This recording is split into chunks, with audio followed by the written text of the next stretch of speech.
ವಸ್ತ್ರಾಪರಣ ಸಮಯದಲ್ಲಿ ದ್ರೌಪದಿಯು ತನ್ನನ್ನು ಅವಮಾನದಿಂದ ರಕ್ಷಿಸಲು ಶ್ರೀಕೃಷ್ಣನನ್ನು ಸ್ಮರಿಸುತ್ತಾಳೆ. ಆಗ ಶ್ರೀಕೃಷ್ಣನು ವಸ್ತ್ರವನ್ನು ಹೆಚ್ಚಿಸುತ್ತಾ ಆಕೆಯನ್ನು ಕಾಪಾಡುತ್ತಾನೆ. ಆಗ ಶ್ರೀಕೃಷ್ಣ ದ್ರೌಪದಿಗೆ ಹೇಳಿದ ಮಾತುಗಳು. ದ್ರೌಪದಿಯ ವಸ್ತ್ರಾಪರಣದ ನಂತರ ಶ್ರೀಕೃಷ್ಣ ಹೇಳಿದ ಮಾತುಗಳು. ಕೃಷ್ಣ ಒಳ್ಳೆಯ ಮಿತ್ರನಾದವನು ತನ್ನ ಹೃದಯದಲ್ಲಿರುವ ಭಾವನೆಗಳನ್ನು ಹಂಚಿಕೊಳ್ಳುತ್ತಾನೆ. ನಿನ್ನ ಹೃದಯದಲ್ಲಿರುವ ನೋವಿಗೆ ನನಗೆ ಕೂಡ ಭಾಗವಿದೆ. ನಿನ್ನ ನೋವಿನಲ್ಲಿ ನಾನು ಪಾಲು ತೆಗೆದುಕೊಳ್ಳಬೇಕು ಎಂದು ಇಲ್ಲಿಗೆ ಬಂದಿದ್ದೇನೆ. ದ್ರೌಪದಿ, ಹೊರಟು ಹೋಗು ಶ್ರೀಕೃಷ್ಣ. ನಾನು ಮಲಿನವಾಗಿ ಹೋಗಿದ್ದೇನೆ.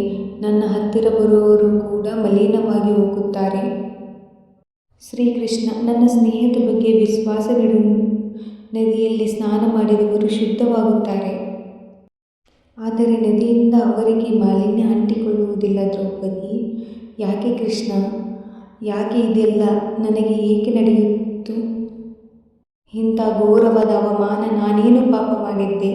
ಯಾವ ಕರ್ಮ ಫಲವನ್ನು ನಾನು ಅನುಭವಿಸುತ್ತಿದ್ದೇನೆ? ಶ್ರೀಕೃಷ್ಣ ಕೃಷ್ಣ, ಇದು ನೀನು ಮಾಡಿದ ಕರ್ಮಫಲವಲ್ಲ, ನೀನು ಮಾಡಿದ ಕರ್ಮದ ಫಲವೂ ಅಲ್ಲ. ಅದು ಕೇವಲ ಅಕಸ್ಮಾತ್ತಾಗಿ ನಿನ್ನೊಡನೆ ನಡೆಯಿತು. ಇದು ಕೌರವರ ಪೂರ್ವ ಕರ್ಮದ ಫಲ. ಅದಕ್ಕಾಗಿಯೇ ಅವರು ಇಂತಹ ಮಹಾಪರಾಧ ಮಾಡಿದರು. ಕರ್ಮ ಸಿದ್ಧಾಂತದ ಅರ್ಥ ಇದು ಎಂದು ಹೇಳುತ್ತಾರೆ ಶ್ರೀಕೃಷ್ಣ. ಸತ್ಕಾರ್ಯಗಳು ಹೆಚ್ಚು ಹೆಚ್ಚು ಸತ್ಕಾರ್ಯಗಳು ನಡೆಯುವ ಹಾಗೆ ಮಾಡುತ್ತದೆ. ದುಷ್ಟತೆಗಳು ಹೆಚ್ಚು ಹೆಚ್ಚು ದುಷ್ಟತೆಗಳು ನಡೆಯುವ ಹಾಗೆ ಮಾಡುತ್ತದೆ. ದುಷ್ಕೃತ್ಯಗಳು ಮಾಡಿದ ಮನುಷ್ಯನ ಜೀವನ ನರಕ ಯಾತನೆಗೆ ಗುರಿಯಾಗುತ್ತದೆ. ದ್ರೌಪದಿ, ಆದರೆ ಆ ನೋವುಗಳನ್ನೆಲ್ಲ ನಾನು ಅನುಭವಿಸುತ್ತಿದ್ದೇನೆ ಅಲ್ಲ ಗೋವಿಂದ. ಹಾಗಿದ್ದರೆ ಆ ನೋವುಗಳನ್ನು ತ್ಯಜಿಸಿಬಿಡು. ಹಸ್ತಿನಾಪುರದ ದಿವ್ಯ ಸಭೆಯಲ್ಲಿ ನಿನಗೆ ನಡೆದಿದ್ದು ಎಲ್ಲವೂ ನೀನು ಮಾಡಿದ ಕರ್ಮದ್ದು ಅಲ್ಲ. ಆದರೆ ಆ ಘಟನೆಗೂ ನಿನಗೂ ಹೇಗೆ ಸ್ಪಂದಿಸುತ್ತಿದೆಯೋ ಅದೇ ರೀತಿ ಕರ್ಮವಾಗಿ ಪರಿಣಾಮ ಬೀರುತ್ತದೆ. ನೀನು ನಿನ್ನ ಮನಸ್ಸಿನಲ್ಲಿ ದುಃಖ ಅಥವಾ ವೈರತ್ವ ತುಂಬಿಕೊಂಡರೆ ಆಗ ನಿನಗೂ ಕೂಡ ನರಕ ಯಾತನೆ ಅನುಭವ ಬರುತ್ತದೆ.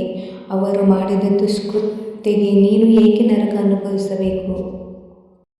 ವೈರತ್ವವನ್ನು ತ್ಯಜಿಸು ಸಖಿ. ಮನಸ್ಸನ್ನು ನಿರ್ಮಲವಾಗಿ ಇಟ್ಟುಕೋ. ಮನಸ್ಸಿಗೆ ಬಂದು ಸೇರಿಕೊಂಡ ಮಾಲಿನ್ಯ ಎಂಬ ನದಿ ಸಮುದ್ರದ ಕಡೆ ತಳ್ಳಿ ಹೋಗುತ್ತದೆ. ನದಿ ಸ್ವಚ್ಛವಾಗಿ ಹೋಗುತ್ತದೆ. ಅದೇ ರೀತಿ ನೀನು ನೋವುಗಳನ್ನು ನಿನ್ನ ಪರಮಾತ್ಮನಿಗೆ ಬಿಟ್ಟು ಬಿಡು. ಪರಮಾತ್ಮನು ಇಡೀ ಪ್ರಪಂಚದ ಎಲ್ಲ ನೋವುಗಳನ್ನು ತನ್ನಲ್ಲಿ ವಿಲೀನ ಮಾಡಿಕೊಳ್ಳಲು ಸದಾ ಸಿದ್ಧನಾಗಿರುತ್ತಾನೆ. ದ್ರೌಪದಿ, ಅಂದರೆ ಕುರು ಸಭೆಯನ್ನು ಕ್ಷಮಿಸಬೇಕು ಎನ್ನುತ್ತೀಯ ಶ್ರೀಕೃಷ್ಣ? ಹೌದು ಸಖಿ, ಅವರನ್ನು ಕ್ಷಮಿಸು.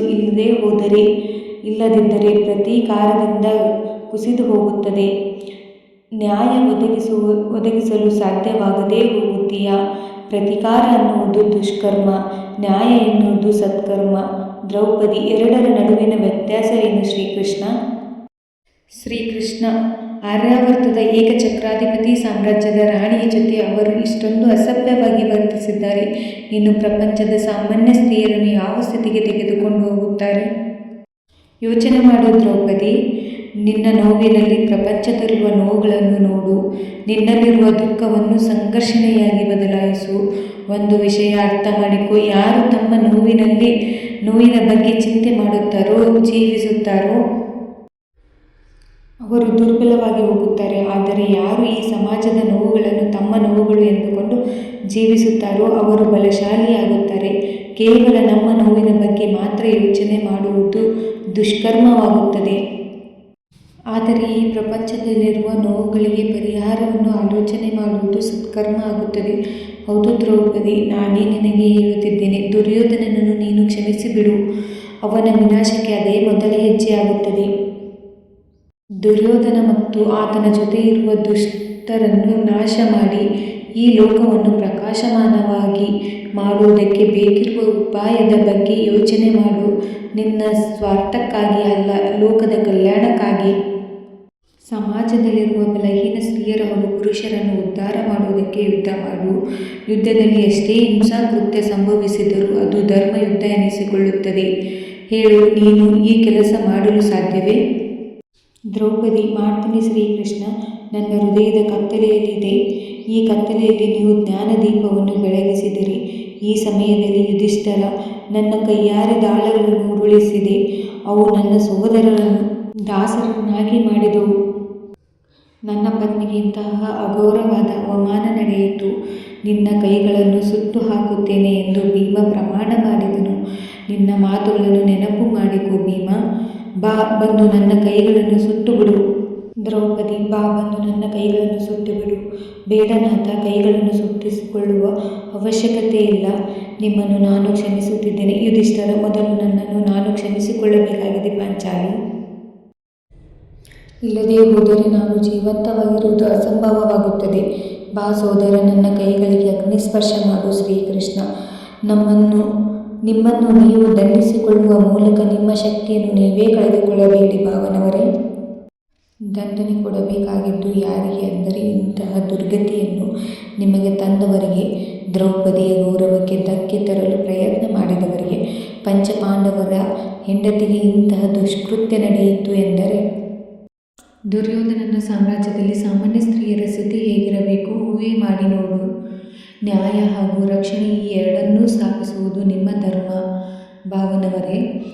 ಪ್ರತೀಕಾರಕ್ಕಾಗಿ ಅಲ್ಲ, ಪರಮಾರ್ಥಕ್ಕಾಗಿ ನೀವು ತಪ್ಪದೇ ಯುದ್ಧ ಮಾಡಬೇಕು. ಈ ಸಮಯದಲ್ಲಿ ಅರ್ಜುನ, ನಿನ್ನ ಪ್ರಮಾಣದಲ್ಲಿ ನ್ಯಾಯವಿದೆ. ಯುದ್ಧ ಪೂರ್ತಿಯಾಗುವವರೆಗೂ ನೀನು ನಿನ್ನ ಕೂದಲನ್ನು ಕಟ್ಟಬೇಡ, ಈ ಚೂಡಾಮಣಿಯನ್ನು ಧರಿಸಬೇಡ. ನಮ್ಮ ಜೀವನದ ಗುರಿ ಏನೆನ್ನುವುದನ್ನು ನಿನ್ನ ಕೂದಲು ಸದಾ ನೆನಪು ಮಾಡುತ್ತದೆ. ದ್ರೌಪದಿ, ಇದೇ ನಿನ್ನ ನಿರ್ಣಯವಾದರೆ ನನ್ನ ಸಂಕಲ್ಪವನ್ನು ಕೇಳಿ. ಆರ್ಯಪುತ್ರರೇ, ಯಾವಾಗ ದುಶ್ಯಾಸನನು ರಕ್ತದಿಂದ ನನ್ನ ಕೂದಲನ್ನು ಶುದ್ಧ ಮಾಡುತ್ತಾನೋ ಅಲ್ಲಿಯವರೆಗೆ ನಾನು ನನ್ನ ಕೂದಲನ್ನು ಕಟ್ಟುವುದಿಲ್ಲ. ನಿನ್ನ ಸಂಕಲ್ಪ ನೆರವೇರುತ್ತದೆ ಪಾಂಚಾಲಿ. ನಾನು ದುಶ್ಯಾಸನನ ರಕ್ತದಿಂದ ನಿನ್ನ ಕೇಶವನ್ನು ಶುದ್ಧ ಮಾಡುತ್ತೇನೆ.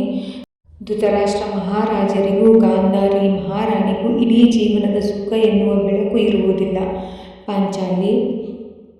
ಅಂಧಕಾರ ಮಾತ್ರ ಉಳಿಯುತ್ತದೆ.